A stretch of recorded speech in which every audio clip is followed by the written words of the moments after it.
নিচের বাসা থেকে দুপুরে খাওয়া দাওয়া শেষ করে সবাই মিলে এখন চলে যাচ্ছি সুইমিং পুলে, কারণ বাচ্চারা অনেকক্ষণ ধরেই বায়না করছিল সুইমিং পুলে যাবে। তার মধ্যে আবার সুইমিং পুলের গেট বিকেল 5টা পর্যন্ত ওপেন থাকবে, তাই আর কি দুপুরে খাবারটা খেয়েই তড়িঘড়ি করে সবাই বের হয়ে পড়ছি সুইমিং পুলে যাওয়ার জন্য।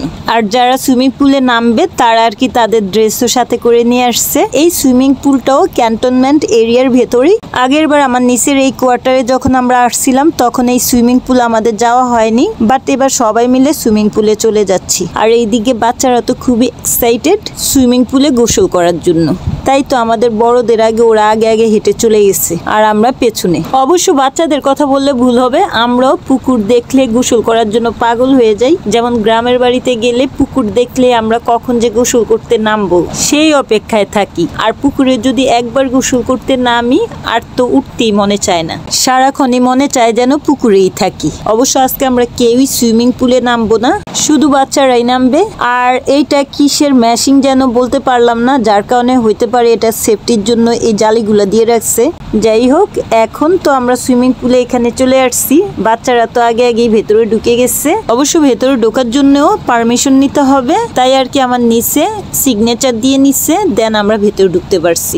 আর্মিদের ক্যান্টনমেন্টের ভেতরও অনেক কিছু ফ্যাসিলিটি আছে, বাট সবগুলোই রুলস মেনটেন করে চলতে হয়। যেমন আমরা সুইমিং পুলে আসছি, যখন যে খুশি আসবো তা হবে না। এখানে যারা আর্মি পার্সন আছে তারা কিংবা তাদের ওয়াইফ সিগনেচার দিবে, দেন ভেতরে এন্ট্রি নিতে পারবে। তাই আর কি আমার নিজ পেপারে সিগনেচার দিয়ে দেন আমাদের ভেতরে ঢুকাইছে। বাচ্চারা তো এসেই সুইমিং পুলে নেমে গেছে, সাথে আমার ছোট ভাই, সেজুদুল্লা ভাই, নিসের হাজব্যান্ড, আমার বড় বোনের বড় মেয়ে, মানে ওরা তো আগেই সুইমিং পুলে নেমে গেছে। আর আমরা নামবো না বলছিলাম, বাট নিজেকে আর কন্ট্রোল করে রাখতে পারি নাই, আমিও নেমে গেছি। এর কিছুক্ষণ পর এক এক করে আমার মেজো বোন, সেজো বোন, ছোট ভাবি, আমাদের প্রিন্সেসের আম্মু, আমার ছোট বোন, আমার নিস মানে আমার বড় ভাবি, বড় বোন, বড় বোনের ছোট মেয়ে বাদে সব মেয়েরাই নেমে গেছে। সুইমিং পুল যতক্ষণ পর্যন্ত ওপেন ছিল ততক্ষণ পর্যন্তই সুইমিং পুলে ছিলাম। যেহেতু আমাদের জামা কাপড় ভেজা ছিল, তাই ভ্যানে চড়ে আমরা আমার নিচের কোয়ার্টারে চলে গেলাম। এখানে এসে আবার আমরা গোসল করলাম, দেন আমার নিচে চা রান্না করছে,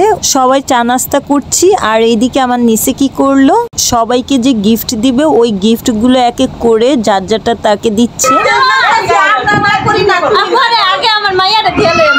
এইদিকে আমার নিচে তো আমার ছোট বাবিকে ফ্রাস্টি দেওয়ার জন্য পাগল হয়ে গেছে, তো বলছে আমি আমার মেয়েকে আগে দিয়ে নিই। অবশ্যই এটা বলারও একটা রিজন ছিল, যেহেতু আমার ভাই ভাবির উকিল দেওয়া হয়েছিল আমার নিচকে আর ওর হাজবেন্ডকে, আর ওই সুবাদে ওর হাজবেন্ড উকিল বাবা মা লাগে, তাই আর কি ও এ কথা বলছিল।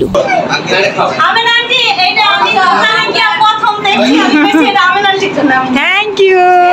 এখন আমাকে দিচ্ছে, আর আমার নিচ তো বলছিল যে আমি ফার্স্টই আপনারটা চুজ করে রাখছি যে আপনাকে এই কালার দিব। অবশ্য সবগুলা কালারই সুন্দর ছিল।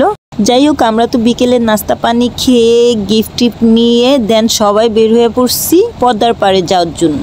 যেহেতু সন্ধ্যা হতো লেট নেই, তাই আর কি তড়িঘড়ি করে সবাই নেমে গেছি পদ্মার পাড়ে যাওয়ার জন্য। যদিও এবার আমাদের যাওয়ার তেমনটা ইচ্ছে ছিল না, বাট আগের বার আমার যে বোনেরা, আমার বড় ভাবি তারা যায়নি, তো তাই তাদের জন্য এবার আবার আমরা যাচ্ছি। অবশ্য আমার বড় ভাই যাচ্ছে না, বড় ভাই বাদে আমরা বাকি সবাই যাচ্ছি। আমরা তো নিচে কোয়ার্টার থেকে নিচে নামলাম, আর বাচ্চারা তো বিভিন্ন রাইড দেখে ওইগুলোর মধ্যে চড়ার জন্য ব্যস্ত হয়ে গেছে। এর জন্য আবার কিছুক্ষণ ওয়েট করলাম, দেন এখন দুইটা ভ্যান ভাড়া করা হয়েছে পদ্মার পাড়ে যাওয়ার জন্য। আর আমার নিচের হাজব্যান্ড, আমার বড় ভাইয়ের ছেলে, ওরা বাইকে করে যাবে। বিকেল হইলেই আর্মিদের বাচ্চারা খেলাধুলা করতে বের হয়ে যায়, যার কারণে এখন অনেক বাচ্চা কাচ্চা নিচে দেখা যাচ্ছে। এমনিতে তো অন্যান্য টাইমে একেবারেই ফাঁকা থাকে, মানে তেমন লোকজন দেখা যায় না, বাট বিকেল হইলেই একটু লোকজন দেখা যায়, বিশেষ করে বাচ্চাদের দেখা যায়। এইদিকে আকাশে অনেক মেঘ জমেছে, যদিও আমরা যখন সুইমিং পুলে যাচ্ছিলাম তখনও আকাশে মেঘ ডাকছে। আর সুইমিং পুলে যাওয়ার কিছুক্ষণ আগে তো হালকা পাতলা ঝিরিঝিরি বৃষ্টি হয়েছে।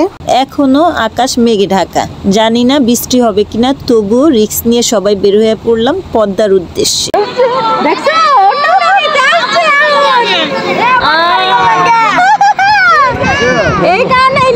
পদ্মার পাড়ের চাইতে আমার কাছে পদ্মার পাড়ে যাওয়ার এই জার্নিটাই বেশি ভালো লাগে। যেহেতু ভ্যানে চড়ে যাচ্ছিলাম, কোনো গাড়ির হর্ন নেই, কোনো ঝামেলা নেই, একেবারেই পেসফুল জায়গা, উঁচু নিচু মেঠো পথ, দুই পাশে সুন্দর দৃশ্য, মানে সবকিছু মিলায় পদ্মার পাড়ে যাওয়ার জার্নি পথটাই আমার বেশি ভালো লাগে।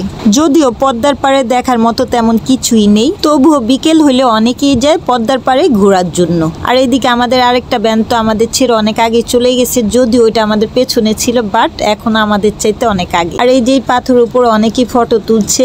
মেঠো পথ দিয়ে সবাই মিলে ভ্যান গাড়ি দিয়ে ঘুরতে বের হওয়ার আনন্দটাই অন্যরকম। তাই আর কি এই জার্নি পথ অনেক ভালো লাগছিল, তবে আবার একটু টেনশন হচ্ছিল, কারণ যেতে যেতে যদি অন্ধকার হয়ে যায় তখন তার ওইখানে যেও লাভ নেই। যেহেতু এখানে লাইটিং এর কোনো ব্যবস্থা নেই, তাই অন্ধকার হয়ে গেলে যেও লাভ নেই, কারণ কিছুই দেখতে পারবো না। ফাইনালি আমরা পদ্মার পাড়ে চলে আসছি। অবশ্য আমাদের ভ্যানটাই পেছনে ছিল, নয়তোবা আমাদের আরেকটা ভ্যান, আমার নিচের হাজবেন্ডের বাইক, ওরা আগে চলে গেছে। এই যে ওরা ভ্যানে বসে আমাদের জন্য ওয়েট করছিল। যাই হোক, আমরা আসার পরে সবাই আবার একসাথে চলে যাচ্ছি পদ্মার পাড়ে যাওয়ার জন্য, কারণ এর আগে ভ্যান নিয়ে যাওয়া পসিবল নয়, যেহেতু মাটিগুলো ফেটে ফাঁকা হয়ে আছে, যার কারণে ভ্যান আর যাবে না, ভ্যান এখানেই থেমে যাবে। ফার্স্টের বার আমরা যখন আসছিলাম এই জায়গাগুলো ভালোই ছিল, বাট এবারে এসে দেখি মাটি মাঝখান দিয়ে ফেটে ফাঁকা হয়ে রয়েছে, যার কারণে আমাদের যেতে একটু প্রবলেমও হচ্ছিল। যাই হোক, আমার বোনের হাজবেন্ডরা, আমার ভাই, তারা আবার আমাদের ধরে ধরে নামাচ্ছিল। উপরে লইছে ধরনের লিগা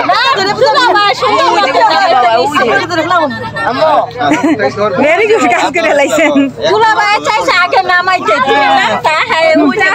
আগে কিন্তু এমন ছিল না, সব সমতল ছিল। এখন আবার পদ্মার পাড়ে যাওয়ার জন্য বেশ কিছুখানি পথ হাঁটতে হচ্ছে আমাদের। সবাই আশেপাশে প্রকৃতি দেখছি আর হাঁটছিলাম, মাঝে মধ্যে আবার ফটো তুলছিলাম। হঠাৎ করে এক সময় দেখি ব্রিজের উপর দিয়ে রেল আসছে, ওইটা আবার একটু এনজয় করলাম। না কেন, ট্রেন তো এদিক দিয়ে যাবে। আরে তাও জুম করলে কাছে আসবে, কোথায় ট্রেন গেছে কেন?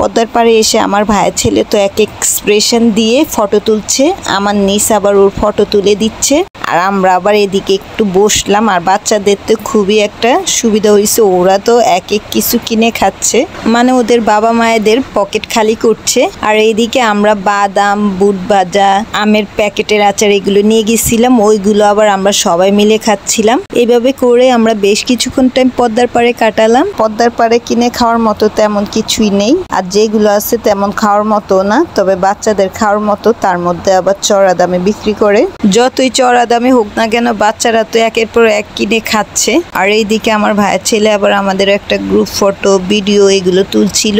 আমাদের মিনি প্রিন্সেস তো ওর আব্বুর কাছে বায়না করছে একে কিছু কিনে দেওয়ার জন্য। আর এইদিকে আমার অন্যান্য বোনের হাজবেন্ডরা তো পদ্মা নদীর একেবারে কাছে দাঁড়ায় প্যাকেটের আমের আচার এনজয় করে খাচ্ছে আর গল্প করছে। আর আমার নিচের বড় ছেলে, ও কিছুই খাচ্ছে না, ওর নাকি পেট ব্যথা করছে, ভালো লাগছে না, তাই ও একা বসে রয়েছে। ওকে যে আমরা সবাই ডাকছি আমাদের কাছে আসতে, বাট ও আসতেছে না, ওর নাকি ভালো লাগছে না। যাই হোক, আমরা তো বেশ কিছুক্ষণ টাইম পদ্মার পাড়ে কাটালাম, সন্দেহ হয়ে আসছে, যার কারণে এখন আমরা সবাই চলে যাচ্ছি আমার নিচের কোয়ার্টারে। পদ্মার পাড়ে আসলে গাড়ি ঘোড়া নিয়ে আমাদের তেমন প্রবলেমে পড়তে হয় না, কারণ ক্যান্টনমেন্টের ভেতরে অনেক ভ্যান চলাচল করে। আর ওই ভ্যান গাড়িতে চড়েই আমরা আসছিলাম। তাদের আবার বলে দেওয়া হয় যে ঘন্টাখানিক পরে আসার জন্য, কিংবা তাদের ফোন নাম্বার নিয়ে নেওয়া হয়, ফোন করলেই তারা আবার চলে আসে, যার কারণে এখানে আসলে গাড়ি ঘোড়া নিয়ে তেমন হ্যাজার্ডে পড়তে হয় না।